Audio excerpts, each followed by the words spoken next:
Why was she walking alone again? Sarah asked herself that quietly as the echo of her own footsteps followed her through the empty parking garage. The lights above flickered, humming like tired street lamps struggling to stay alive. Midnight. The hour when the world feels half asleep, when every sound stretches longer than it should. She adjusted the strap of her worn hospital bag, the faint smell of antiseptic still clinging to her scrubs. Her shift at the trauma ward had ended an hour ago, but her mind hadn't switched off. It never really did. Her colleagues thought she stayed late because she cared too much, and maybe that was true, but the truth was simpler. She liked silence. Silence reminded her of night operations, of waiting in the dark for orders that never came. Back then, the darkness had purpose. Here, it was just empty. She walked past rows of cars gleaming faintly under the harsh white light. The concrete seemed to hold its breath. Then came the sound, another set of footsteps.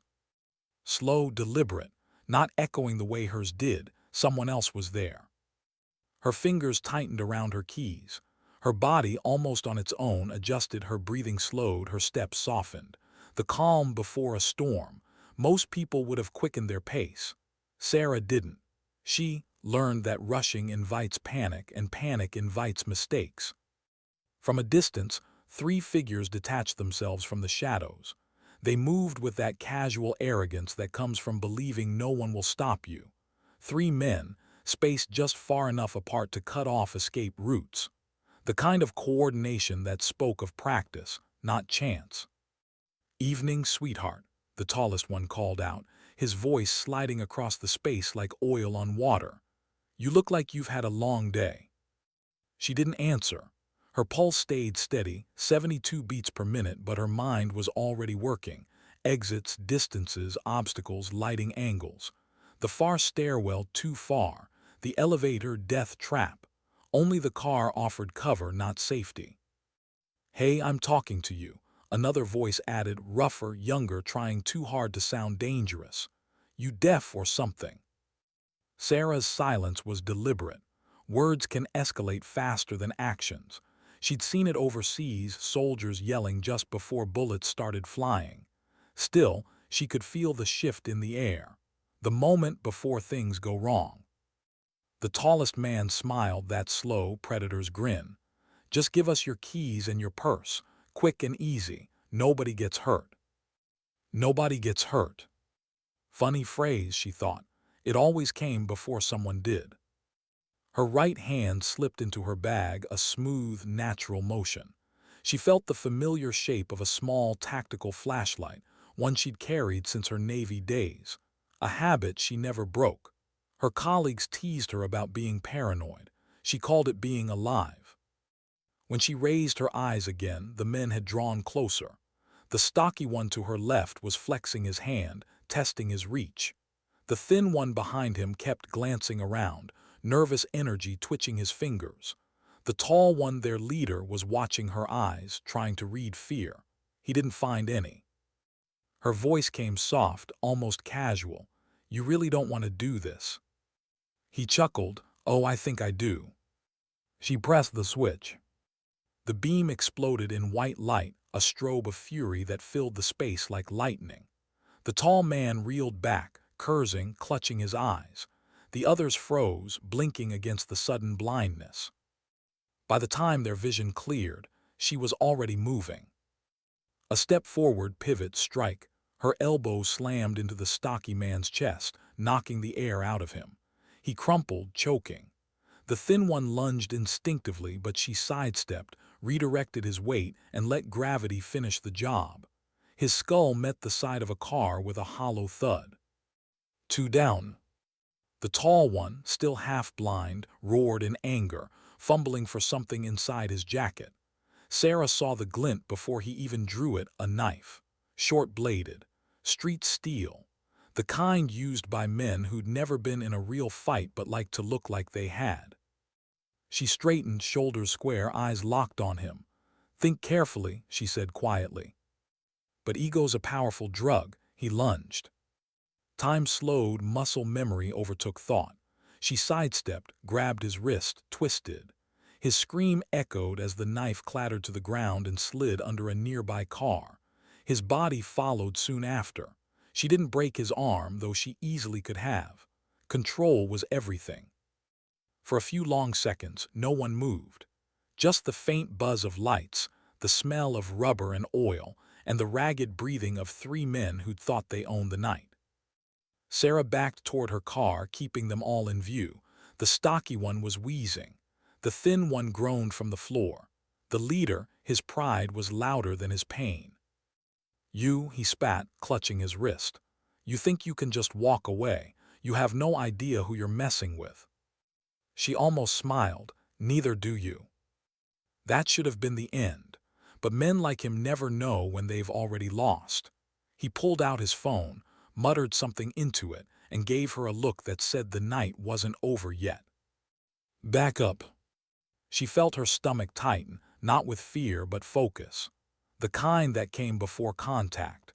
Reinforcements meant unpredictability. Too many unknowns, too few exits. She needed to reset the field before it shifted beyond her control. "Your friends won't make this any better," she said. He sneered, but his eyes flickered, a hint of doubt. She'd seen that same flicker in war zones, right before men realized the rules had changed. Sarah's breathing deepened. The sound of approaching engines began to echo from below, one, two, maybe three cars. Tires screeching, doors slamming, voices rising. 9, she estimated, maybe more. Her mind was calm. Numbers didn't matter. What mattered was time, seconds to position, to decide, to survive. She moved behind her car, keeping it between herself and the oncoming noise. Her reflection flashed briefly in the window, calm eyes, steady hands. The same look she'd worn years ago in Ramadi when a mission went sideways and she'd been the last one standing. The human body remembers. So does the soul. The first of them appeared, a man with scars tracing his face like a map of bad choices. He was bigger than the rest, older, the kind who'd been in real fights. His voice filled the garage. "You did this." He nodded at the bodies still groaning on the concrete. Sarah didn't answer. She didn't need to. He smirked. "I like her strong one. Shame we gotta break her." The others laughed, that empty kind of laugh men use to drown fear. Sarah's heart slowed, one beat at a time. Her father's words long ago, before he died in a training accident, echoed in her head. "Control what you can. Let everything else move around you." She shifted her stance, one hand resting on the hood of her car, grounding herself. The air tasted like cold metal and memory. When the scarred man stepped closer, she moved first. It wasn't rage, it was clarity. A single, explosive motion. She closed the gap before his brain could react, shoulder low, impact clean. The sound of his body hitting the pillar was deep and final. The others froze. That was the advantage of shock. It's not strength, it's surprise. "Get her," someone yelled. 2 rushed her. The first barely saw her drop low. His legs were swept from under him, sending him tumbling. The second ran straight into her rising elbow, a sound like wood cracking echoed.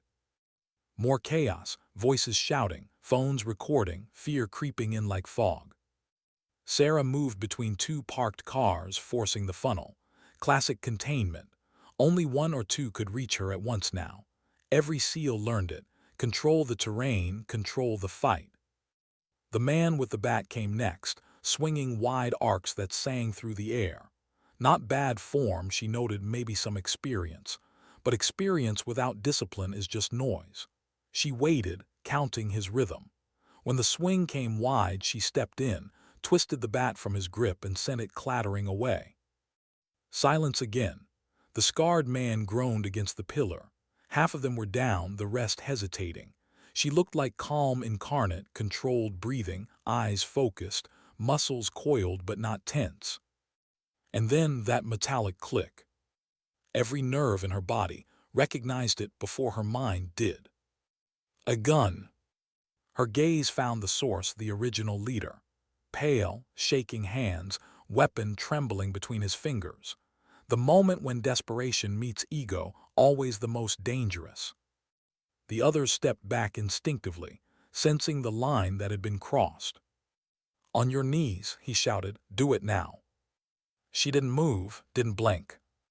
In her mind, she was back in a dust-choked alley in Mosul, an enemy soldier waving a weapon he barely knew how to use. Fear never comes from the weapon, it comes from the intent behind it. And this man, his intent was confusion and pride, not purpose. "You don't want to do this," she said softly.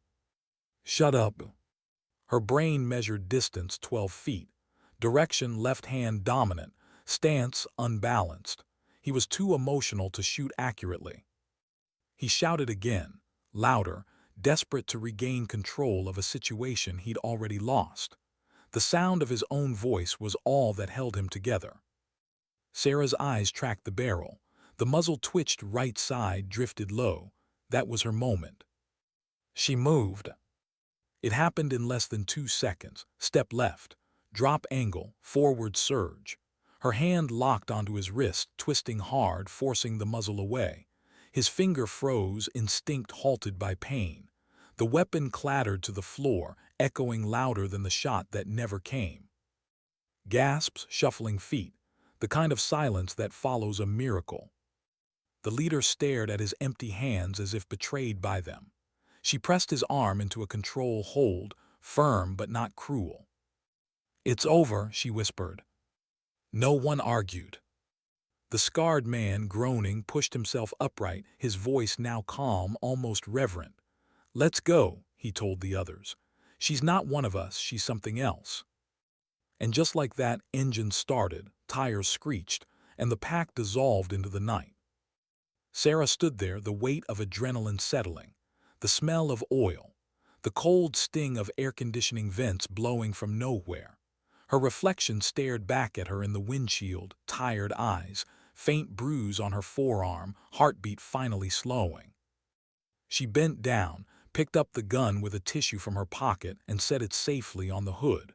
For a moment, the quiet felt almost sacred. Then she exhaled. Her phone buzzed in her pocket, 00:47 a.m.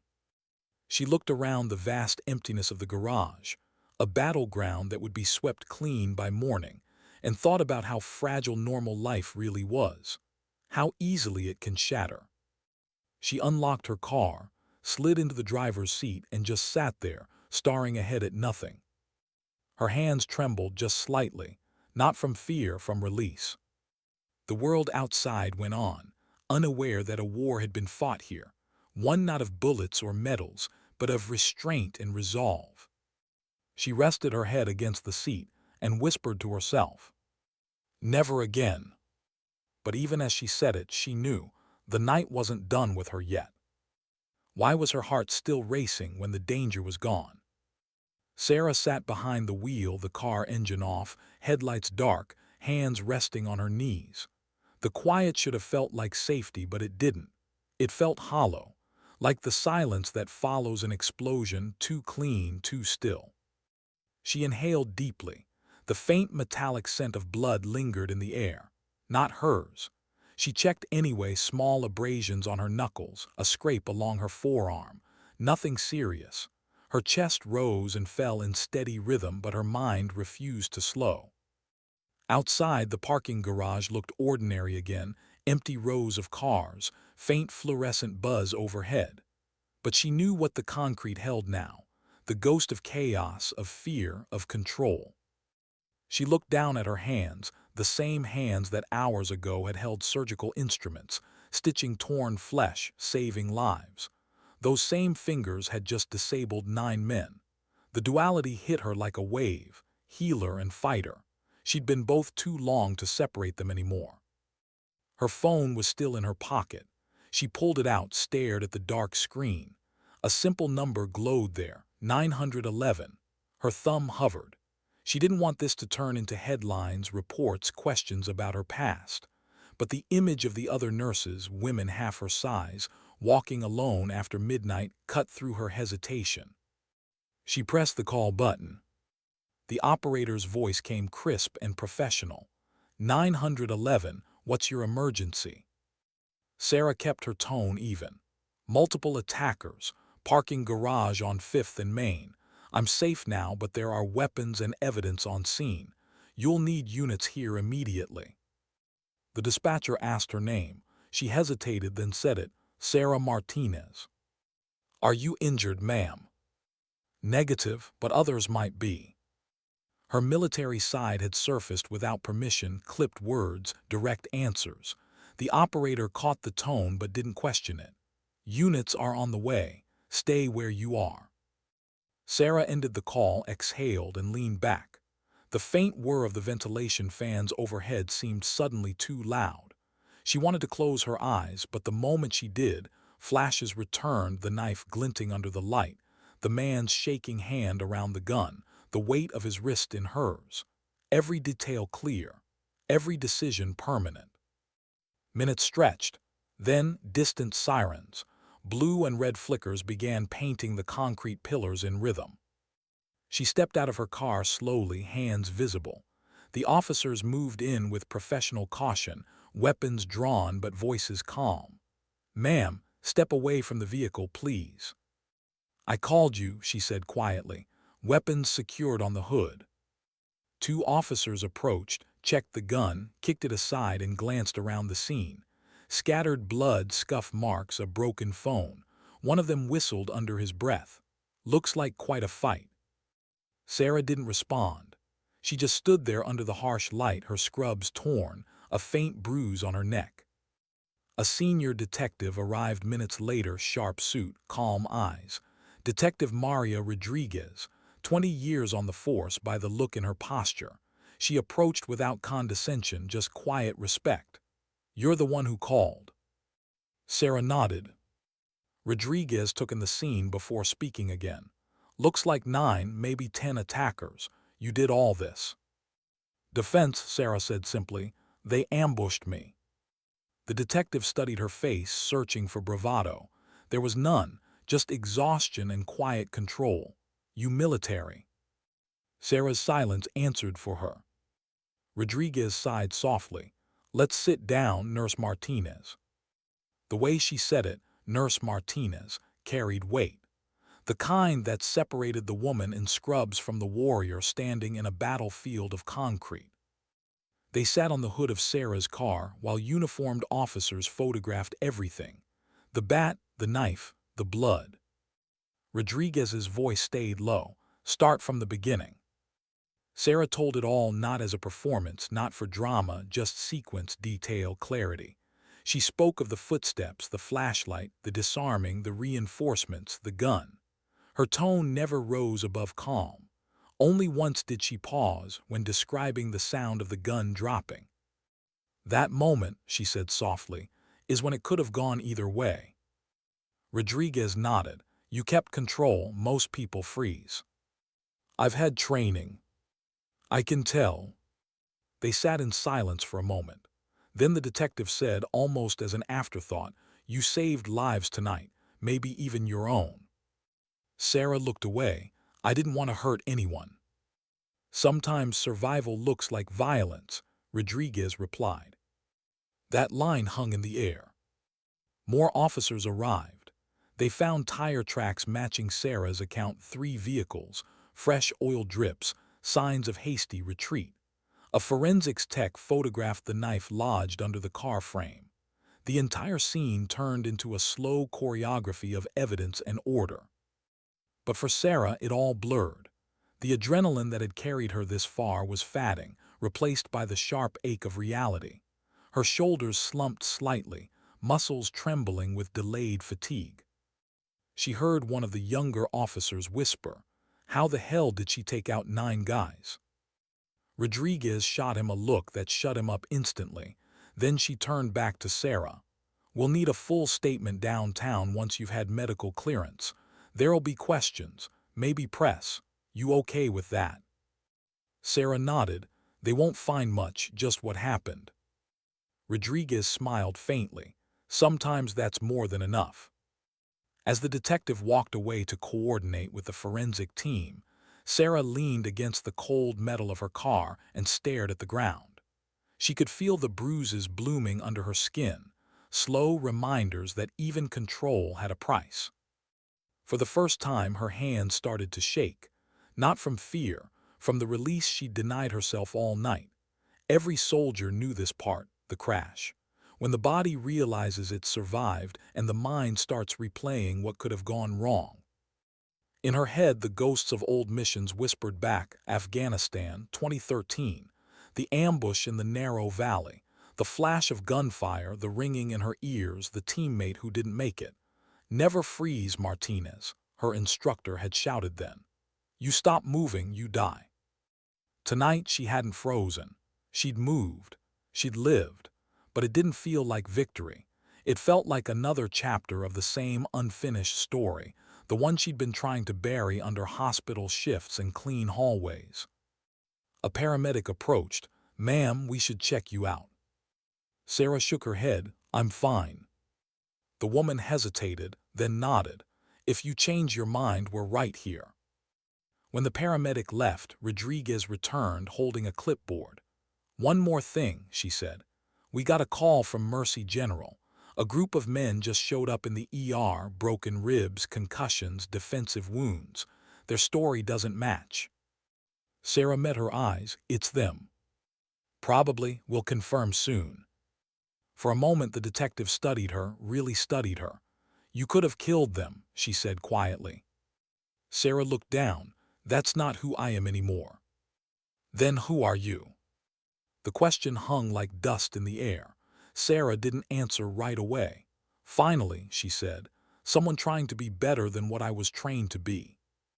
Rodriguez gave a small nod, an acknowledgement between warriors who'd both seen too much. The rest of the night unfolded in fragments, statements, photographs, flashlights sweeping the ground, radios crackling. The sky outside began to lighten slightly, hinting at dawn. Sarah watched the pale glow creep across the top level of the garage, soft and unforgiving. When Rodriguez finished her notes, she approached again. You can go home now, but expect follow-up calls. We'll need you to identify them formally once they're processed. Sarah nodded. You'll catch them. Already have. Hospital security cameras caught their arrival. Guess your work and mine just overlapped. Sarah almost smiled. Small world. The detective chuckled. Big consequences. As the police packed up and the flashing lights faded, Sarah finally sat back in her car. The adrenaline crash hit harder now, heavy, bone-deep exhaustion. She started the engine, hands steady again, eyes forward. The city was still asleep as she drove through the empty streets. Streetlights passed like slow metronomes, marking time she no longer felt connected to. Her apartment was 10 minutes away. She parked, stepped out, locked the door. The familiar smell of jasmine from the neighbor's balcony drifted through the air, the kind of normal detail her body had missed. Inside, she dropped her bag by the door, peeled off her torn scrubs, and stared at the bruises forming on her arms. Purple, blue, the colors of survival. In the mirror, her reflection looked back, calm, alert, older than she remembered. She traced a fingertip across a faint scar near her collarbone, one she'd gotten years ago overseas. It looked the same under hospital light as it had under desert sun. Some things never fade. She turned on the shower. Water hit her skin, warm, grounding. The noise drowned the echoes in her head, the gun clatter, the screams, the silence after. When she finally stepped out, the clock read 4:12 a.m. The city outside was beginning to wake, early buses, distant horns, life resuming as if nothing had happened. She sat on her couch, a towel wrapped around her, and stared at the faint line of sunrise through the window. Maybe this was what redemption looked like, not peace, but purpose. Not forgetting who she'd been, but using it for something better. The phone buzzed again, an unknown number. She hesitated, then answered. Ms. Martinez, Detective Rodriguez, just wanted you to know we've confirmed the identities. 9 men, all connected to multiple assaults. You stopped a lot of pain tonight. Sarah closed her eyes. Thank you. Rodriguez's voice softened. Get some rest, you did good. The call ended. The apartment went quiet again. Sarah looked out at the rising light and whispered to herself, almost as if confessing to the morning, "I don't want to fight anymore." But somewhere deep inside, a quieter voice answered, not denial, not pride, just truth. "You don't have to want it, you just have to be ready." She leaned back, exhaling. Sometimes survival isn't about winning. It's about walking away, steady, alive, and still yourself. And in that fragile, fleeting moment before sleep finally claimed her, Sarah thought, maybe dignity doesn't shout. Maybe it just acts and then goes home. Why do people only see the surface? That was the thought running through Sarah's head the next morning as she walked into the hospital lobby. The smell of coffee and disinfectant hit her the moment the doors slid open, comfort and fatigue mixed together in sterile air. She'd barely slept 2 hours, but habit had dragged her here anyway. The overnight news was already spreading. Unknown woman defends herself against multiple attackers. Former military nurse subdues 9 men in attempted assault. Her phone buzzed nonstop, texts from coworkers, unanswered calls from reporters, messages from people she hadn't heard from in years. She turned it all off. She didn't want fame. She wanted quiet. Walking through the hospital corridors, she felt eyes following her. Whispered conversations hushed as she passed. Normally she moved invisibly here, just another nurse in pale blue scrubs, hair tied back, efficient and calm. Today she was something else, a story. "Sarah," someone called softly. It was Dr. Michael Chen, the ER director. He walked toward her, his expression a mix of concern and pride. "Are you all right? We heard what happened." "I'm fine," she said, voice flat. He studied her face. "You don't look fine." "I'm just tired."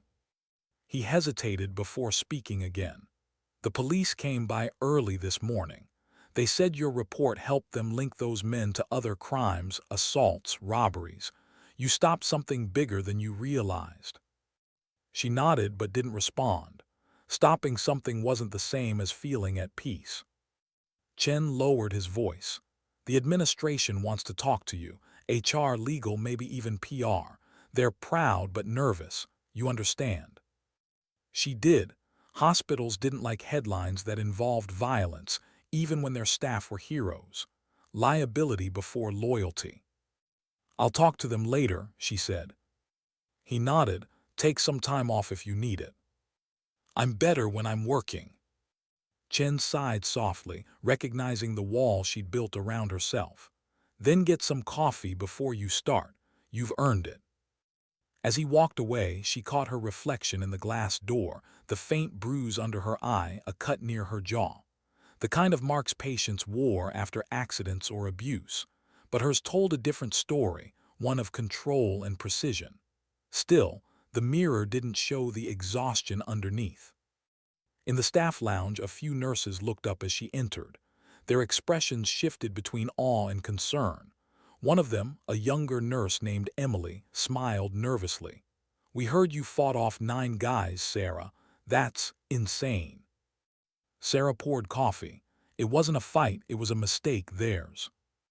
Emily hesitated. "Still, we're all kind of in shock. You're like Wonder Woman or something." Sarah gave a faint smile. "No, just trained." The other nurse, older and quieter, spoke up. "You saved yourself, that's something." Sarah nodded, but the words didn't settle right. She hadn't wanted to prove strength. She just hadn't wanted to die. As the day went on, the story spread faster than she could contain it. Security guards approached her with gratitude. A janitor whispered, "Heard you used to be military. Figures." Even patients mentioned it. A stranger in the waiting room said, "Thank you for your service." The words felt distant, like they were meant for someone else. By noon, Sarah was standing in the trauma bay again, hands gloved, voice steady as she called out vitals for a car accident victim. The rhythm of medicine was familiar, heartbeat monitors, quick decisions, the smell of antiseptic. It grounded her. Here, control meant saving lives, not taking them apart. But between procedures, Her mind drifted back to the desert heat, the weight of gear, the dull ache in her shoulders from carrying too much responsibility too young. Afghanistan, 2013. She could still smell the sand, that burnt, metallic scent that stuck to sweat and skin. "Martinez, you're on point," her team leader had said that night. They'd been deep in a compound search, low light, slow breathing, boots crunching gravel. Then movement. A child running out from behind a wall, a flash of panic, and then gunfire. Her pulse quickened even now at the memory. Not because she'd been hit, because she hadn't. The bullet had passed her and found someone else. Corporal Rains, 23 years old, father of a newborn. Her first instinct had been to scream. Her second was to drag him to cover. Her third, automatic, was to return fire. Training, always training. The firefight lasted 6 minutes. Rains was dead before it ended.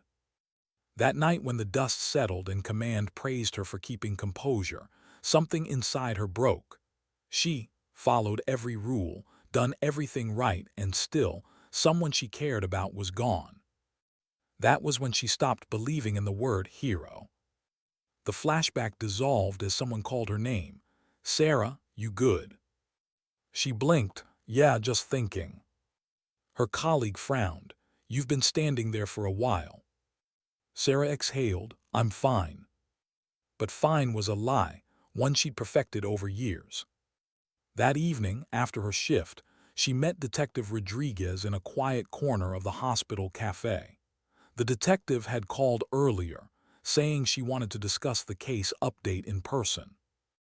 Rodriguez arrived in plain clothes, carrying 2 coffees. She handed one over without a word. "Thanks," Sarah said. "They're charging all 9, Rodriguez began. "Armed robbery, assault, attempted kidnapping, weapons possession. The leader, the one who pulled the gun, he's looking at decades. The gun was stolen, used in another case 6 months ago." Sarah stirred her coffee absently. "He'll be off the streets then." "Yeah, thanks to you." Sarah shook her head. "They did that to themselves." Rodriguez watched her for a moment. "You know, I've seen people who fight for survival and people who fight because they can't stop. I think you're the first one who did both and still looks like she hates it." Sarah smiled faintly. "Maybe that's the point." "Meaning?" "I've seen too much of what happens when violence becomes identity. I don't want that to be me anymore." The detective nodded slowly. "But you used it to protect people. That counts." Sarah looked out the window at a nurse helping an elderly patient into a car, at a father holding his child's hand. Protecting people isn't about strength. It's about choice.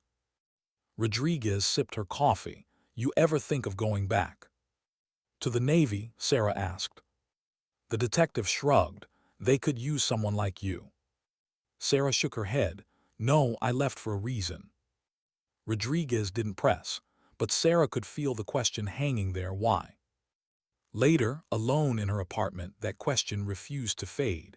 She poured herself a glass of water, turned on the small desk lamp, and opened an old metal box she hadn't touched in years. Inside, a folded flag, a photo of her SEAL team, a bronze coin engraved with a trident. She traced it with her thumb.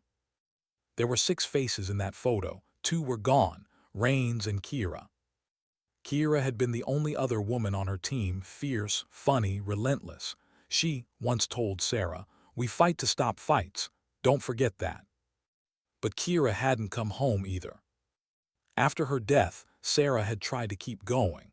Missions blurred together, each one colder, emptier.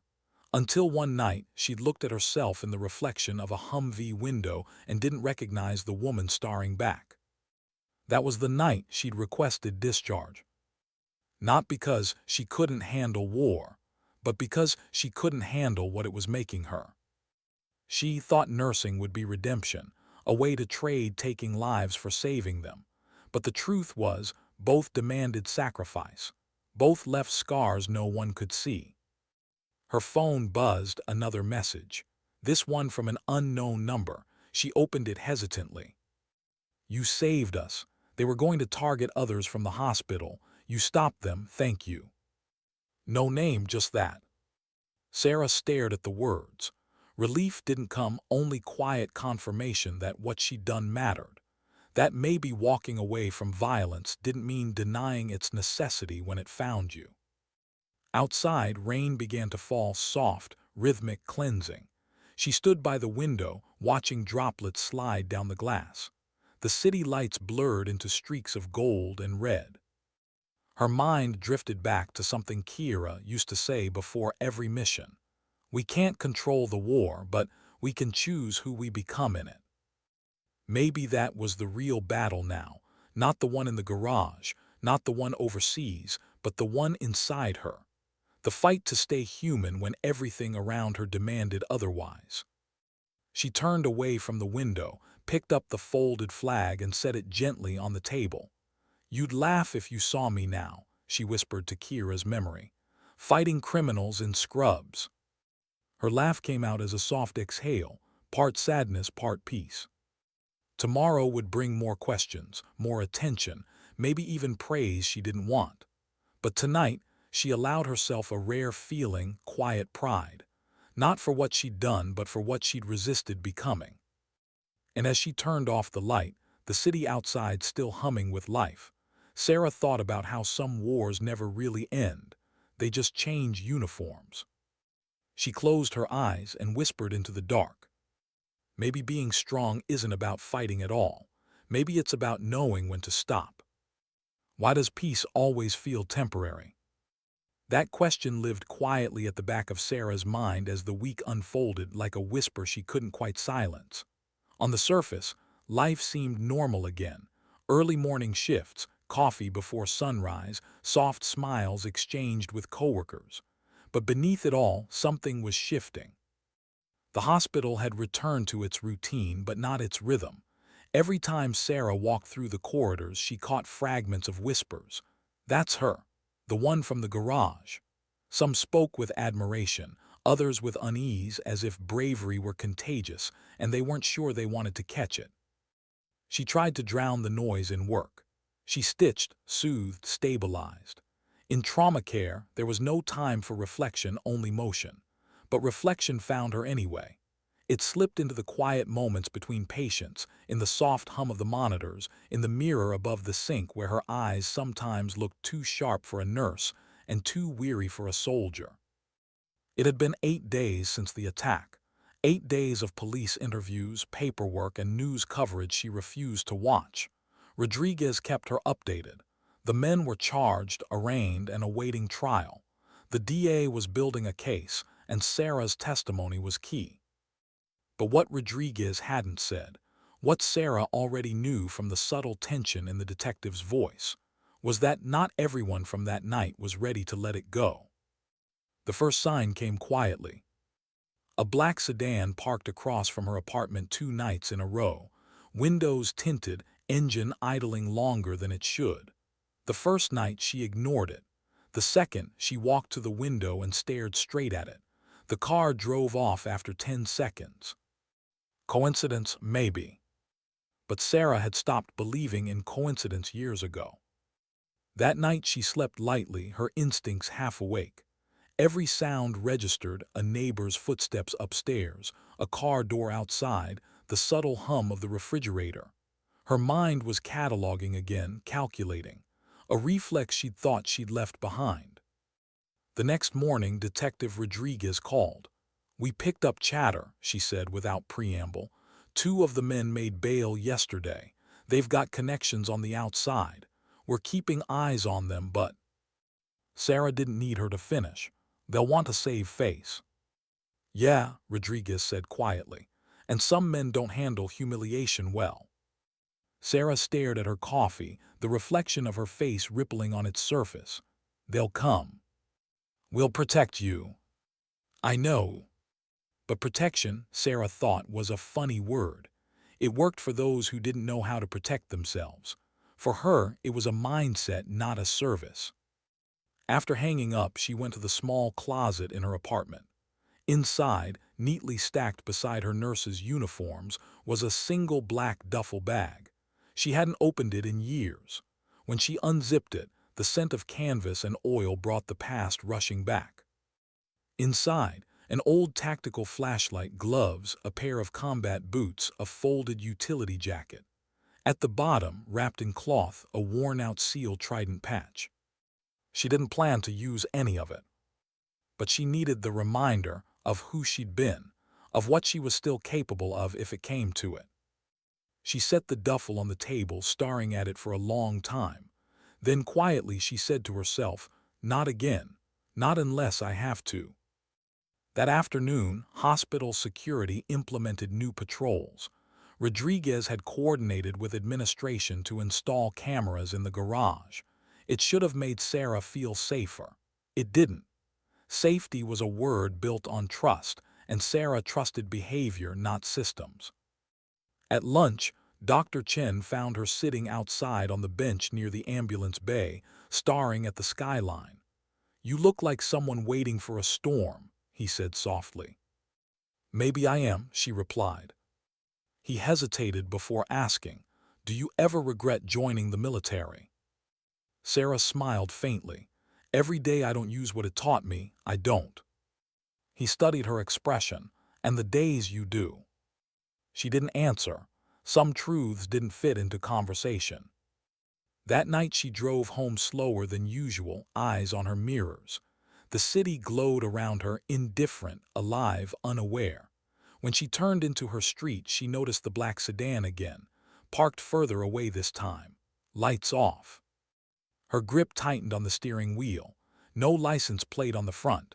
Her pulse slowed, not fear, calculation. She drove past her building, made a deliberate loop through the next block, then parked 2 streets over. From a shadowed alley she watched. After 15 minutes, the sedan pulled away. She memorized the sound of its engine, deep, low, uneven. A V6. Slight exhaust rattle. Her mind cataloged the detail automatically. Old instincts never die. They just wait for permission. When she entered her apartment, her reflection in the window caught her attention, the stillness, the poise. The woman who'd once led covert entries into hostile territory now stood barefoot in a city apartment, staring down ghosts that drove sedans instead of Humvees. She almost laughed, almost. Her phone buzzed again around 10 p.m. Rodriguez. "Sarah," the detective's voice came low. "We got surveillance footage from your street. That car, the one you mentioned. Same plate as one tied to the gang's associates. We're moving on it." Sarah exhaled. "So it wasn't just me." "No, they're watching you, but we're watching them." Sarah leaned against the wall, phone pressed to her ear. "I'm not afraid, Maria." "I know, that's what worries me." Sarah smiled softly. "You sound like my old co." "Then your co was smart." They both chuckled faintly. But when the call ended, the silence felt heavier than before. She walked to the window again, watching the street below, empty, rain-slicked, silver under the streetlights. For a fleeting second, she thought she saw a shadow move between the parked cars. Maybe her imagination, maybe not. She turned away, trying to focus on the simple rituals that made her feel human. Tea, soft music, folded laundry. But somewhere deep inside, something was waking up, that dormant readiness she'd buried under hospital routines and healing hands. And it frightened her. Not because it was foreign, but because it felt natural. 2 days later, the retaliation came. It started with a threat, a letter left under her windshield. No fingerprints, no handwriting, just 5 words printed in block letters. "You think it's over, it's not." She read it once, folded it neatly, and placed it in a plastic evidence bag she kept for work. When she brought it to Rodriguez, the detective's jaw tightened. "They're escalating," she said. "But this helps. We can move for a restraining order, increase patrols near your building." Sarah nodded. "Do what you have to, I'll do the same." Rodriguez frowned. "What does that mean?" "It means I'll be careful." "Sarah." But Sarah cut her off gently. "You can't ask me not to be who I am." The detective sighed. Just don't go hunting them." "I don't hunt," Sarah said softly. "I wait." That night waiting was exactly what she did. She turned off the lights, sat near the window and watched. Hours passed. Midnight came and went. Nothing. Until movement. Two figures at the far end of the street, hoods up, cautious. One carried something metallic. Sarah's jaw clenched. She reached for her phone, then froze. They weren't heading for her building. They were approaching the neighboring lot, the one used by hospital staff. Her stomach dropped. "They're not coming for me, they're coming for them." She was out the door before she realized she'd moved. Rain pelted the street, the air sharp with electricity. She followed quietly, staying in the shadows. The two men stopped near a row of cars, spray paint cans, bats, masks. Intimidation, not murder, but intimidation had a way of spiraling. She took a slow breath, approached silently and spoke low, calm, commanding. "Put it down." They spun around. For a heartbeat, confusion flickered, then recognition. "You," one hissed. Sarah stepped closer. "You came for the wrong people." The taller one smirked, masking fear with bravado. "You think you scare us." She didn't answer. She simply reached out and twisted the can from his hand with surgical precision, letting it drop to the ground. The motion was effortless, almost graceful. The second man stepped back. "We didn't come for you." "Then leave." He hesitated. She saw the indecision flicker in his posture, that fragile line between retreat and escalation. Then headlights. A police cruiser turned the corner, siren chirping once. Rodriguez's voice crackled over the loudspeaker. "Hands where we can see them." The men froze. Sarah stepped back, hands visible. The officers swarmed in seconds. Within minutes, the two were cuffed, shouting empty threats that dissolved into the rain. Rodriguez approached, soaked, shaking her head. "You really can't help yourself, can you?" Sarah gave a tired smile. "They weren't coming for me." "I know," you still ran toward it. "Old habits," Sarah said softly. Rodriguez studied her for a long moment, then said, "You keep saving people who don't even know they're in danger. Why?" Sarah looked past her at the flashing lights reflecting off the puddles. "Because once, someone did the same for me." Rodriguez didn't ask more. She didn't need to. As the rain eased and the arrests were made, Sarah stood under the streetlight, watching the world reset around her. The storm had come and gone, but something inside her had shifted again, acceptance maybe. She realized she wasn't fighting the past anymore. She was living what it had made her, a woman who could face violence without becoming it. Later that night, back in her apartment, she dried her hair, poured tea, and sat by the window once more. The city glowed quietly, resilient, imperfect, alive. She thought of Kira's old words again. "We fight to stop fights." And this time, Sarah finally understood. Sometimes peace isn't the absence of war. Sometimes it's the courage to stand in its path and say, "Not this time." She lifted her mug in a small, private toast to the rain, the quiet, and the fragile calm she'd earned. For tonight, at least, that was enough. When did survival become a headline? Sarah asked herself that as she stared at her phone, scrolling through an avalanche of notifications she hadn't wanted. Every news outlet had picked up the story now.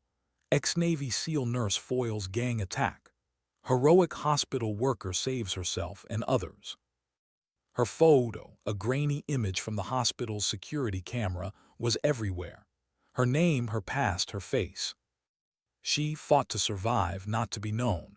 But the world didn't care about nuance. It cared about stories, and stories needed heroes. By the third day, reporters camped outside the hospital gates. Microphones, cameras, questions shouted across the sidewalk. "Ms. Martinez, how did you overpower 9 men?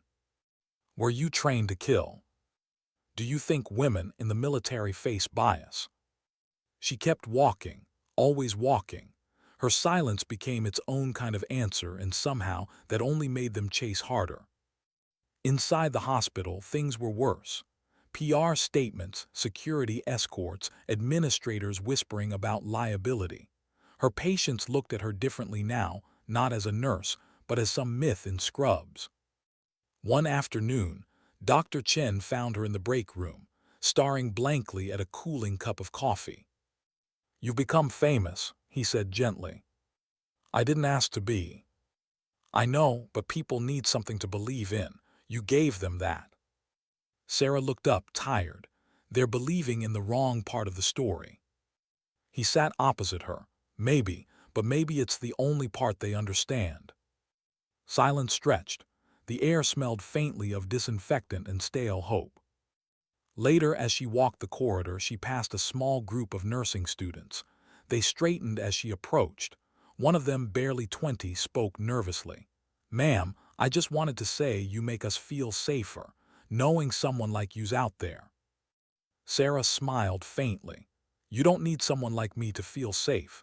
You need better lighting in the parking garage." The students laughed softly, unsure if it was a joke.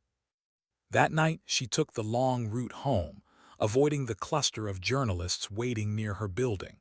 She parked 2 streets away and walked under the orange glow of the city lamps. The world looked normal again, until it didn't. Her apartment door was ajar. Just slightly, barely noticeable unless you were trained to notice. She froze, breath shallow. The quiet hum of her refrigerator reached her ears, everything else silence. She didn't draw a weapon, she didn't have one. She did what she'd always done: think first, move second. She slipped her keyring between her fingers, stepped inside slowly, her weight balanced on the balls of her feet. The living room was untouched. The kitchen, drawers half open. A faint smell of cigarette smoke lingered in the air. Her pulse quickened. Someone had been here, maybe still was. A creak from the bedroom. She moved silently down the hallway, every step measured. The door was half closed. She pushed it open slowly. No one, but her things had been disturbed. The photo of her SEAL unit lay face down on the dresser, her closet door open, and on the bed an envelope. Printed block letters again. "Keep quiet or next time we won't miss." No fingerprints, no address, just the message. Sarah stood there for a long time, staring at it. No anger, just that cold, clear stillness. When she called Rodriguez, the detective arrived within minutes. 2 patrol cars, evidence techs, photographs, dusting powder. Rodriguez cursed under her breath. "They're trying to shake you." "It's working," Sarah said quietly, "just not the way they think." The detective looked at her, meaning. "Fear makes people sloppy. I'll wait for that." "Sarah," Rodriguez warned, "let us handle this." "I'm not hunting them," Sarah replied softly. "I just won't be a ghost in my own life." Rodriguez nodded reluctantly. "Then don't let them take your calm." But calm was already fracturing. That night sleep never came. Sarah sat by the window again, city lights painting her face in fractured colors. Her apartment smelled of latex, dusting powder, and unease. Every time she closed her eyes, the sound of that faint creak echoed back. Somewhere in her chest, a quiet realization formed. She had stepped into another kind of war, one fought not on battlefields, but in shadows and whispers. By morning, the story had evolved again. Hero nurse receives threats from gang associates. Reporters now framed her not as a fighter, but as prey. Every headline felt like a theft of her truth. The hospital placed her on paid leave for safety. She didn't argue. Without work to ground her, the hours stretched long. She tried to fill them with normalcy, groceries, laundry, walks through the park. But everywhere she went, she felt eyes. Some were just curious strangers. Some weren't. Once, in the reflection of a storefront, she caught a man watching her from across the street. When she turned, he disappeared. Maybe paranoia, maybe not. That evening she drove to the harbor, a place she hadn't visited in years. The salt air bit at her lungs, the horizon endless. This was where she used to train in the early mornings, running along the pier before dawn. Back then, it had meant discipline. Now it meant distance, a way to remember she was still small compared to the ocean, and that smallness was peace. She sat on the dock, legs dangling over the water. The sun bled orange into blue, the kind of sunset soldiers dream about when they're far from home. A voice startled her. "Didn't expect to find you here." Rodriguez, no badge, no notebook, just coffee and 2 cups. She handed one over. "You look like you could use this." Sarah took it. "How'd you find me?" "You're predictable. Soldiers like open spaces." They sat quietly, the water reflecting the fading light. Rodriguez spoke first. "We picked up 2 guys last night trying to sell information about you, old gang associates. They know they're done legally, so they're trying to scare you into silence." Sarah's eyes stayed on the horizon. "It won't work." "I know, but they don't." "Then let them believe it." Rodriguez studied her for a long moment. "You ever get tired of being composed?" Sarah smiled faintly. "Every day, but it's all I've got." The detective leaned back.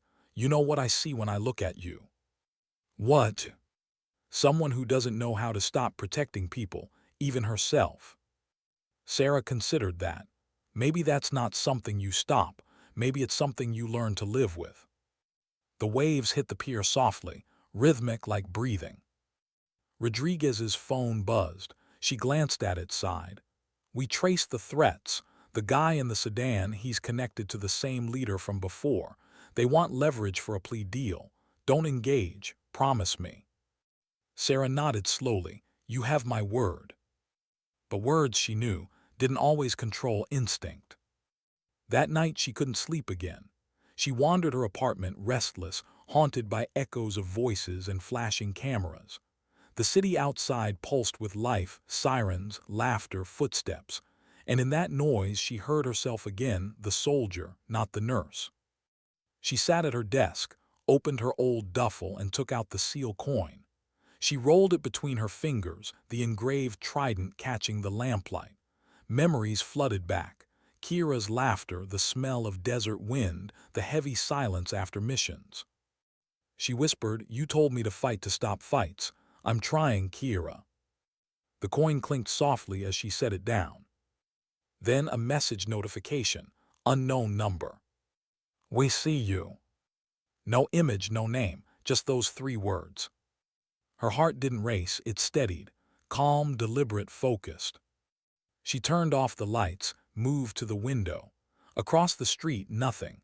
Just the glow of street lamps, the shape of parked cars. But she knew better. Observation only worked if the target didn't know they were being watched. So she let them watch, for now. An hour later, headlights flashed once, twice, then vanished into the dark. She exhaled slowly, whispering to the night, "You'll run out of courage before I run out of patience." In the quiet that followed, she felt something she hadn't in years, not fear, not anger, but control. The kind built from experience, from scars, from choosing restraint when violence would be easier. The next morning she called Rodriguez. "I'm done hiding," she said simply. "Meaning?" "I'm testifying.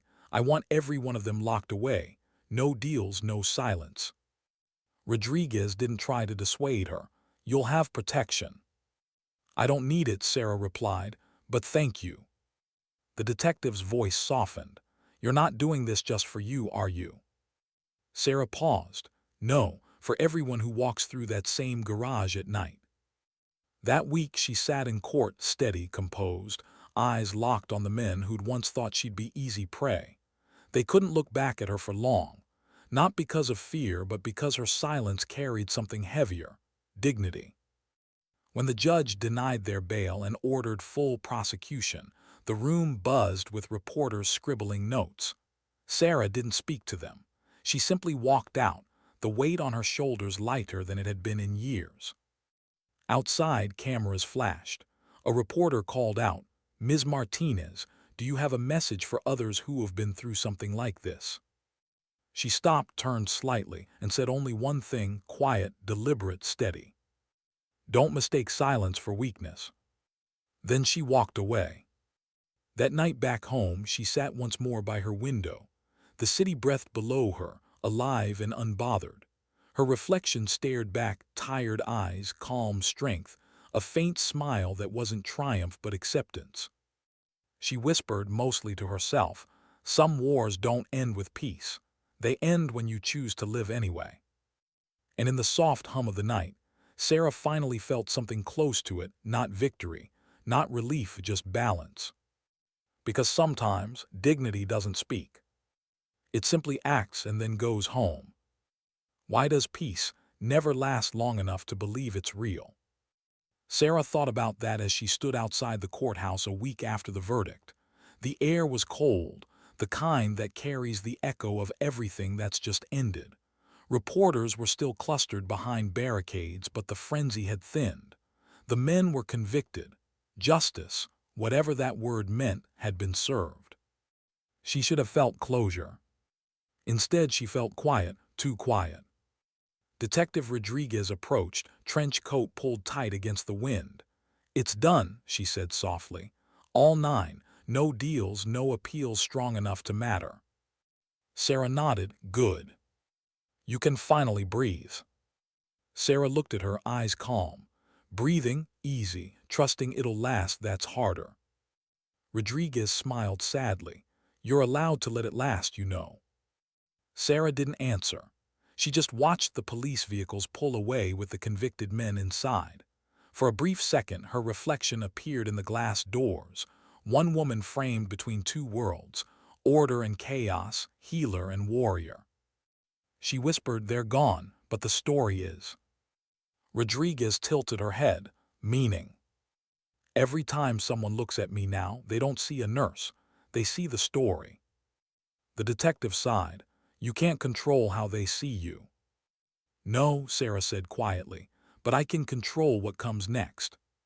The next days brought strange calm. No reporters, no headlines. The city moved on, new tragedies, new noise. Sarah returned to work quietly. Her badge still scanned at the hospital door like before, but this time the guard smiled with respect. "Glad to have you back, ma'am." Inside, her coworkers greeted her with cautious warmth. Admiration mixed with awkwardness, the kind people show to someone who's survived something they can't quite imagine. Emily, the young nurse, handed her a small note folded like origami. "You reminded me that strength doesn't have to be loud. Thank you." Sarah tucked it into her pocket, said nothing. Words of gratitude felt heavier than the fight itself. The first patient she treated that morning was a teenage boy injured in a motorcycle crash. Broken wrist, mild concussion. As she worked, he asked shyly, "You're that Navy nurse, right? The one who fought those guys?" Sarah's tone stayed soft. "That was just one night. Let's focus on your recovery, okay?" He smiled faintly. "My brother said you're a real-life superhero." She looked at him, at the bruises on his face, the tremor in his voice. "Heroes are just people who don't quit when it hurts. You'll get there." When she stepped out of the room, she realized her own hands were trembling slightly, not from fear, but from recognition. The boy's words had reminded her of another voice, long ago, in a war zone far from here. Afghanistan, 2014. Night op, cold wind cutting through dust. She'd been leading a small extraction team. Civilian hostages, gunfire echoing through ruined stone corridors. She dragged a wounded interpreter out under fire. His name was Ammon, 22. Studied medicine before the war destroyed his university. She remembered how his hands had shaken when she'd wrapped his arm. "You saved me," he'd said. "No," she'd told him, "you kept moving, that's what saved you." She'd given him her spare medical kit before evac. He promised to find her someday, when the world is quieter. And now, 10 years later, the world had gotten quieter, but never peaceful. That night, as Sarah reviewed patient files in the break room, a voice interrupted softly. "Ms. Martinez." She looked up. A man stood in the doorway, late 20s, dark hair, a hospital volunteer badge hanging from his neck. His accent was faint but familiar. I'm sorry, he said quickly. I didn't mean to bother you. I'm new here, community outreach program. I just wanted to introduce myself. She nodded politely. Welcome to Mercy General. He smiled, a little nervous. You probably don't remember me, but I remember you. Her chest tightened. Do I? He took a hesitant step forward. Amin Darzi, Afghanistan, you saved my life. The world tilted for a moment, that impossible blending of past and present.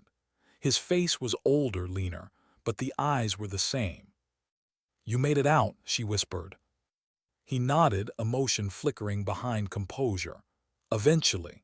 I came here as a refugee, finished my medical degree last year. I wanted to thank you properly. For a second, Sarah couldn't speak. Then she smiled softly. Looks like you kept your promise. He laughed quietly. I'm only here because you told me to keep moving. Silence filled the room, the good kind, warm and heavy with meaning. Can I buy you coffee sometime? He asked gently. Sarah hesitated, then nodded. Yeah, I'd like that. 2 days later, they met at a small cafe by the pier, the same one where she used to sit with Rodriguez. The ocean smelled of salt and memory. Ammon listened as she spoke about nursing, about the chaos of the hospital, about the night in the garage. When she finished, he said quietly, You spent years saving others, but you never saved yourself. She smiled faintly. You sound like my therapist. Do you have one? No. Then I'll audition. She laughed genuinely this time. The sound startled her. It felt like something she hadn't done in years. They talked until the sun dipped low. When it was time to leave, Ammon said, You know, in my country, we say peace is not the absence of noise. It's the space inside noise where you can still hear yourself breathe. She looked at him thoughtfully. Then maybe I'm finally learning how to listen. Weeks passed. The city exhaled. The media forgot. Life returned to rhythm, but this time, Sarah allowed herself to feel it. She started running again before sunrise, boots crunching against damp pavement, breath steady. She wasn't training for war anymore. She was remembering how to move without purpose beyond living. Ammon volunteered regularly at the hospital now. Sometimes they crossed paths between shifts. Sometimes they sat together at lunch, saying little, sharing quiet that didn't need to be filled. But calm never lasts forever. One evening, Rodriguez showed up at Sarah's apartment, face grim. We need to talk.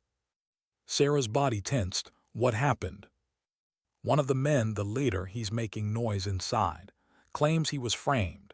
His lawyer's pushing for appeal, says you used excessive force. Sarah exhaled slowly. He's lying. I know, but defense attorneys don't need truth. They just need doubt. What do you need from me? Rodriguez hesitated. They're requesting your combat record, the sealed part. Sarah froze. That record, the one that detailed her missions, the kills, the operations not even her hospital superiors knew about. That's classified. For now, Rodriguez said softly, but they'll argue relevance. Self-defense versus prior training. If the court unseals it, the media gets it too. Sarah closed her eyes.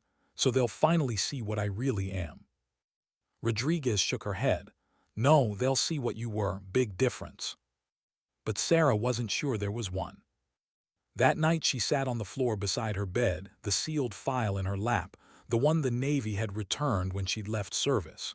She never opened it, not once. The envelope was still crisp, marked confidential. She tore it open. Inside, a list of missions, photos, reports, citations, commendations, and then the part she'd buried deepest, a handwritten statement from her commanding officer. Petty Officer Martinez demonstrates exceptional tactical precision, but I worry about her silence. She carries weight she refuses to share. Reading it now felt like reading her own obituary. She whispered, You were right. The knock at her door startled her. It was Ammon holding a small paper bag. You left this at the hospital, he said. When he saw the file on her lap, his expression softened. "That's your past, isn't it? Some of it. Does it scare you?" "No," she said quietly. "It just reminds me I've been fighting too long." He set the bag down and knelt beside her. "Then maybe it's time to fight differently." She looked at him. "How?" "By living so loudly, they can't use your silence against you." The words struck deep, because they came from someone who'd learned to live after losing everything. The next morning, Sarah walked into the courthouse again, not as a witness this time, but as a person reclaiming her narrative. She handed over the sealed file herself. When reporters shouted questions, she stopped briefly. "They can read whatever they want," she said. "I have nothing to hide anymore." Inside, the hearing was short. The judge denied the appeal. The leader's face fell, and for the first time, Sarah saw not anger, but exhaustion. Maybe he finally understood that power built on fear always ends in weakness. As she left the courtroom, Rodriguez caught up with her. "You good?" Sarah nodded. "Yeah, for the first time I think I am." Outside, Ammon waited by the steps. He handed her a small paper cup of coffee, her usual order. "Congratulations," he said softly. She smiled. "For what?" "For surviving twice." They walked together toward the street, the sun breaking through the clouds above them. For the first time in years, Sarah didn't feel like she was leaving a battlefield.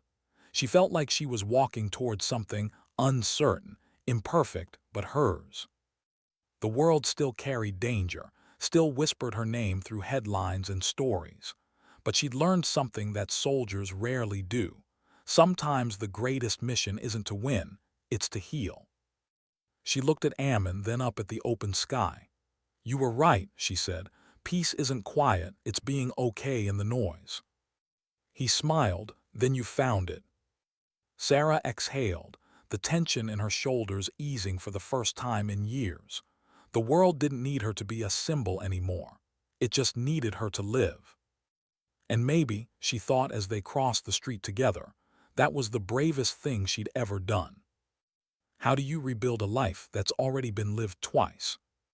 Sarah thought about that as she walked through the hospital corridors again, this time without the weight of whispers. The air smelled of antiseptic and coffee, monitors beeped softly in the distance, and sunlight filtered through the high windows. It felt ordinary again. And that, to her, was extraordinary. It had been 2 months since the appeal was denied. 2 months of silence that wasn't suffocating, just still. Reporters had moved on, the world found new stories, and her name no longer trended beside words like hero or seal. She liked it that way. She was back in rotation at Mercy General. Different floor, new team. She requested the trauma wing not to face chaos again, but because she needed to be near the place where people fought for life and sometimes lost. It reminded her why she'd stayed. She moved with quiet efficiency, calm in the chaos. The young nurses followed her with quiet admiration. They called her Sergeant Calm behind her back, half teasing, half sincere. She didn't correct them. The title fit in its own way. But something had changed in her. Where once she kept her strength silent, now she began to share it, not with words but through small lessons. When a young nurse panicked during a code blue, Sarah took her aside afterward. "You can't control the moment," she told her, "only how long you stay afraid of it." When a paramedic froze after losing a patient, she simply said, "You did everything you could. Sometimes that has to be enough." These weren't lectures. They were pieces of herself, fragments of a soldier turned healer, passed quietly to anyone who needed them. One morning, while reviewing charts, she noticed a familiar face outside the trauma bay, a teenage girl sitting on the floor, knees pulled to her chest, trembling. Sarah knelt beside her. "You okay?" The girl shook her head. "My brother, they said they don't know if he'll make it." Sarah didn't say he will. She learned not to promise what life refused to guarantee. Instead, she said softly, "Then you sit here, you breathe, 1 minute at a time. Hours later, when the boy stabilized, Sarah found the girl again. She was crying, this time with relief. "Thank you," she whispered. Sarah smiled. "You did the hard part, you waited." In the evenings, Sarah started something new, an informal self-defense workshop for nurses and interns. No fees, no fanfare. Just an empty conference room and a few mats she borrowed from the physiotherapy unit. The first session had 6 people, the next 12, within a month 25. She taught them not how to fight, but how to stand, how to breathe, how to stay calm when the world turns sharp. Most fights, she told them, end before they begin. If you look like you're ready, trouble looks elsewhere. Her movements were graceful, precise, controlled. The room listened not because she was a Navy SEAL, but because she taught like someone who understood fear intimately and didn't pretend to be above it. After class one night, Emily approached her. "You ever miss it?" she asked. "Miss what?" "The uniform, the missions, the adrenaline." Sarah smiled faintly. "No, I miss believing I needed it." Emily frowned. "And now?" "Now, I just need mornings that don't start with gunfire." They both laughed, but there was truth buried deep in it. One evening, as she locked up after the workshop, she saw a familiar figure leaning against the doorway, Ammon. He smiled. "You're turning nurses into soldiers." She shook her head. "No, I'm turning them into people who don't freeze." "Same thing, maybe." He stepped inside, helping her stack mats. They worked quietly for a moment before he said, "You ever think about teaching officially, starting a program?" "Programs need funding, politics, paperwork." "And you hate all three." "Exactly." He grinned. "Still, what you're doing matters. They look at you like you're invincible." She paused. "Then I should probably remind them I'm not." Ammon studied her, then said softly, "They don't need you to be invincible. They just need you to show them how to stand when they're not." Sarah didn't reply, but the truth of it lingered long after he left. A week later, the hospital faced a crisis. It started with a call from ER, multi-vehicle collision on the highway, dozens injured. Every trauma room needed hands, every second counted. Sarah moved on instinct, slipping into motion before thought. Blood, stretchers, oxygen tanks. Chaos turned rhythmic under practice control. She was calm, the kind of calm that came from muscle memory built on battlefields. Then came the explosion. A propane tanker at the crash site had ruptured. The new casualties were firefighters, burned, concussed, smoke-filled lungs. The hospital overflowed. Sirens wailed outside. The air tasted of antiseptic and urgency. Sarah moved from one table to the next, triage, stabilize, handoff. No hesitation. She caught glimpses of fear in the younger staff's eyes, and each time she locked eyes with one of them, they steadied. Her presence anchored the room. But then the sound of panic near the east corridor. "Oxygen leak," someone shouted. The burn unit had just been renovated. The gas lines were still sensitive. One spark could turn the wing into an inferno. Without thinking, Sarah sprinted toward the source. 2 orderlies were struggling to shut off a valve. A small flame had already caught near the floor, feeding on spilled ethanol. Smoke thickened quickly. "Get everyone out," she commanded. Her voice was low, calm, the tone that doesn't argue, it directs. She grabbed the emergency blanket, smothered the flame once, twice, then used her foot to drag a rolling cart away from the leaking pipe. The hiss was loud now, oxygen flooding the air. She found the manual valve, twisting hard. It didn't budge. Heat built behind her. She turned, eyes narrowing. The small flame had reignited near the cabinet's edge. The fire alarm shrieked overhead. And then Ammon's voice, "Sarah." He was at the doorway, pulling his shirt over his mouth. "Get out," she shouted. He didn't move. "You'll suffocate in there." "Go." He didn't. Instead, he grabbed a nearby fire extinguisher and ran in. Together, they fought the flames back short bursts, deliberate, controlled. The heat bit their skin, smoke clawing their throats. Finally, the valve gave. She turned it and the hissing stopped. Silence broken only by the alarm's drone. They stumbled out together, coughing hard, eyes watering. The hallway was chaos again, medics, alarms, flashing lights. Dr. Chen appeared, shouting orders, relief flooding his face when he saw them alive. "What the hell were you thinking?" he barked. Sarah wheezed, voice hoarse but steady. That's the point." Ammon looked at her, half laughing, half coughing. "You just can't stay out of fire, can you?" She smiled weakly. "It follows me around." They sat on the floor outside the corridor, masks hanging loose around their necks. For the first time since the parking garage, Sarah's hands trembled not from fear but release. Ammon touched her arm gently. "You could have died." "So could they," she said simply. He studied her face. "You always put yourself last." "Not always," she said quietly, "just when it matters." He didn't argue. He just looked at her, and in that look was something unspoken, something that felt like understanding and warning at once. Hours later, after the fire was contained and the night shift took over, Sarah walked alone through the darkened hospital wing. The walls smelled faintly of smoke and disinfectant. Her reflection in the glass door looked the same, but she was. Rodriguez called just before midnight. "Heard about the fire, you okay?" "Fine." "I doubt that." Sarah smiled. "You doubt everything." "That's how I stay alive. You ever think you might be addicted to danger?" Sarah's silence answered for her. Rodriguez sighed on the other end. "You can't keep being the first one in every time. You've already done your part." Sarah looked at the empty hall. "Then maybe this is just who I am." The detective paused. "Or maybe it's who you were trained to be. There's a difference."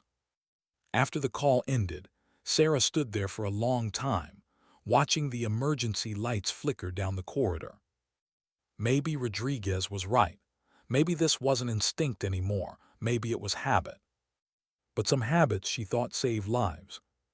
And maybe that was enough reason to keep them. The next morning, she walked into the staff lounge to find the nurses from her class waiting. They made a small card signed by everyone, "For teaching us to stay calm when the world burns." She stared at it for a long time, then smiled. "You all did that yourselves." Emily shook her head. "We just copied you." For once, Sarah didn't deflect. "Then you copied the right part." She walked out onto the hospital rooftop after her shift ended. The sunrise painted the city gold. Ambulances moved like quiet veins below.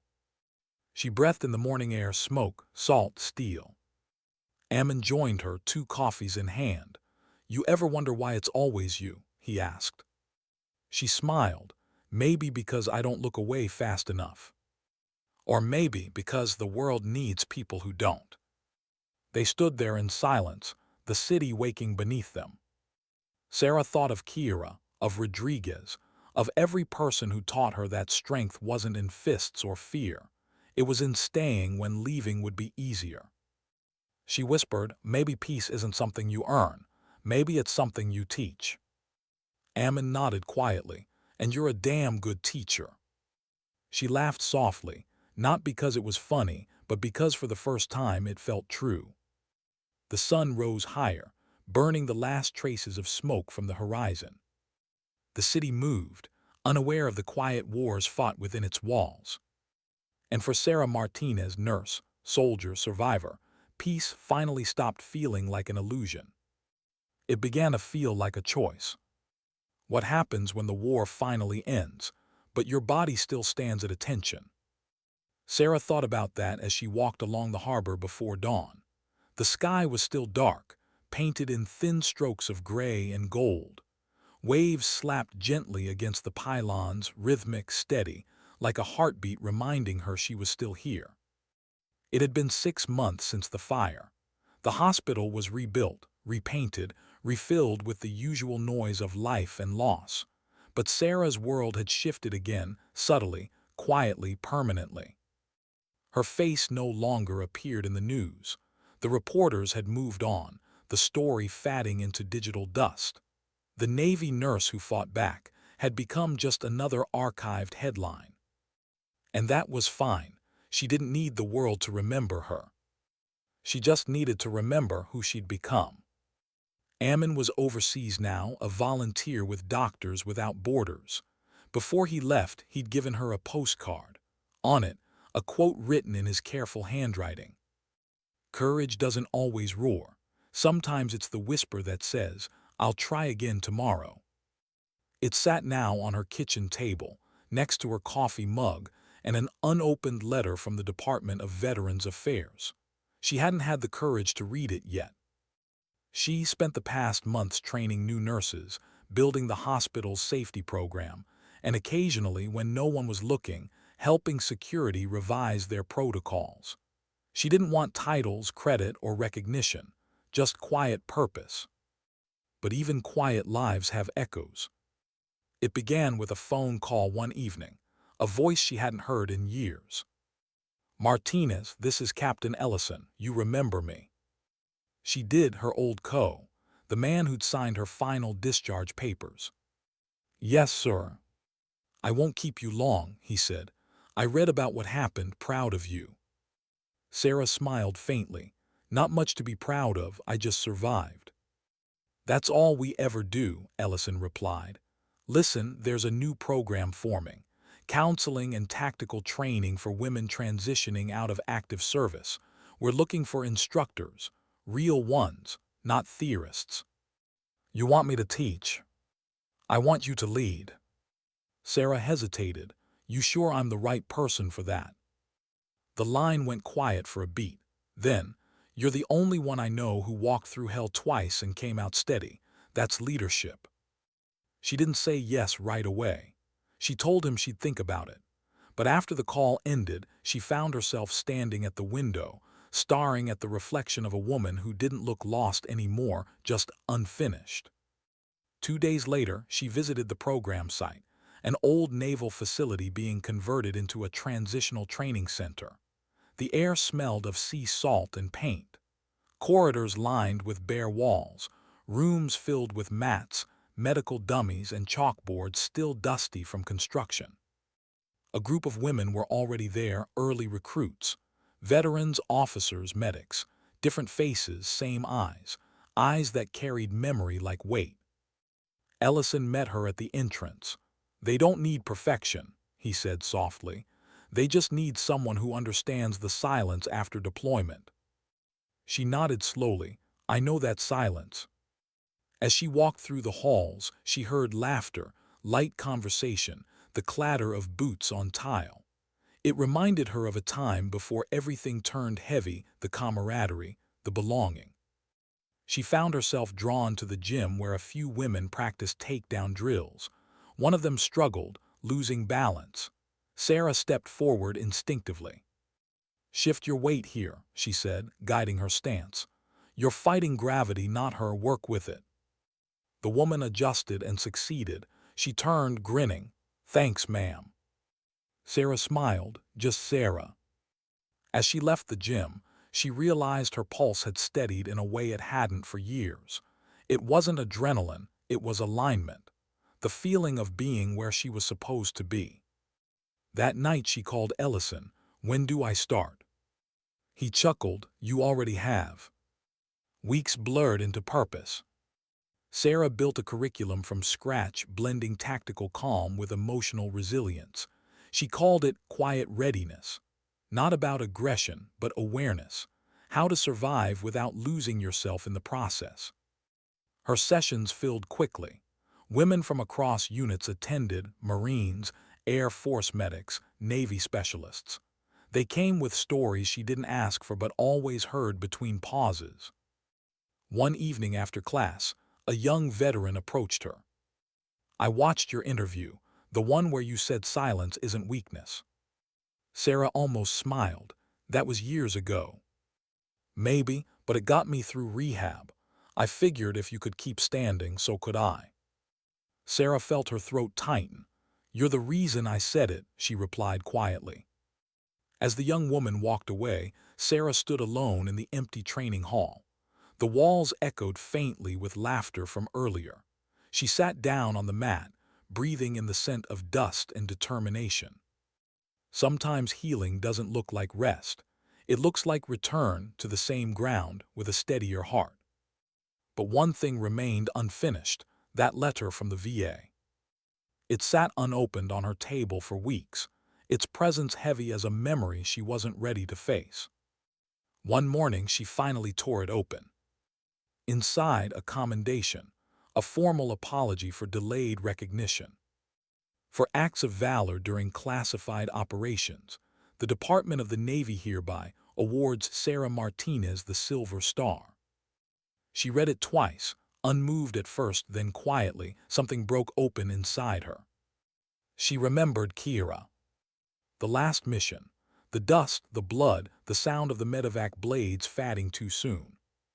Kira had been braver, louder, the one who never made it home. Sarah folded the letter neatly and whispered, "This belongs to you." That afternoon, she visited the memorial wall at the Naval Cemetery. Rows of names engraved in bronze. She found Kira, ran her fingers across the cold metal and placed the medal beneath it. "No cameras," she murmured. "No applause, just you and me." The wind rose softly, like acknowledgement. When she returned home, she sat on her balcony overlooking the city. Sunset bled into night, that soft golden hour where everything felt possible and fragile at once.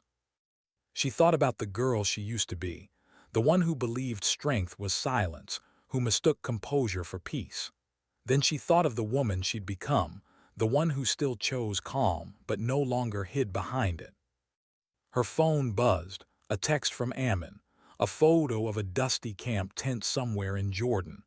"We built a clinic, it's not much but it's something. Hope you're still teaching peace." She smiled, always.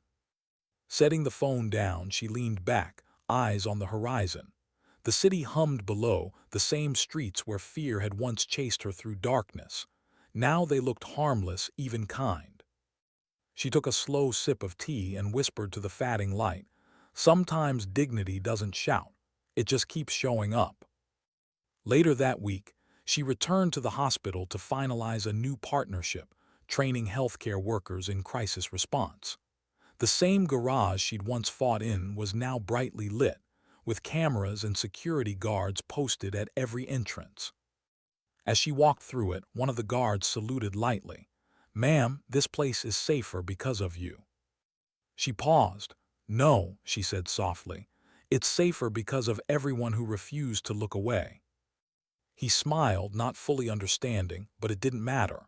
Not everyone needed to. Inside the hospital, she passed a new mural painted near the staff lounge. A woman in scrubs standing in front of a sunrise. Below it, words she hadn't written but could have. "Strength isn't loud, it's consistent." She stood there for a moment, the reflection of her figure blending with the painting's silhouette. For the first time, she didn't feel split between two selves. The soldier and the nurse had finally found the same ground. That night she walked home through the quiet streets. The air smelled like rain about to fall. In the distance, thunder rolled, not threatening, just a reminder that even calm skies carry echoes.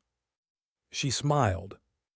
Maybe that was the lesson all along, that peace isn't the absence of storms. It's learning to walk through them without losing yourself. As the first raindrop touched her hand, she lifted her face to the sky and let it fall freely. No armor, no fear, just a woman standing where it all began, unbroken. Because she'd learned that real strength doesn't always fight. Sometimes it forgives. Sometimes it rebuilds. And sometimes it just breathes. She whispered to the rain, to the ghosts, to herself. "I'm still here, and that's enough." And for once it truly was. Sometimes dignity doesn't speak. It simply acts quietly, deliberately, without asking to be seen. Because peace isn't found in silence. It's built in every breath we take after the noise.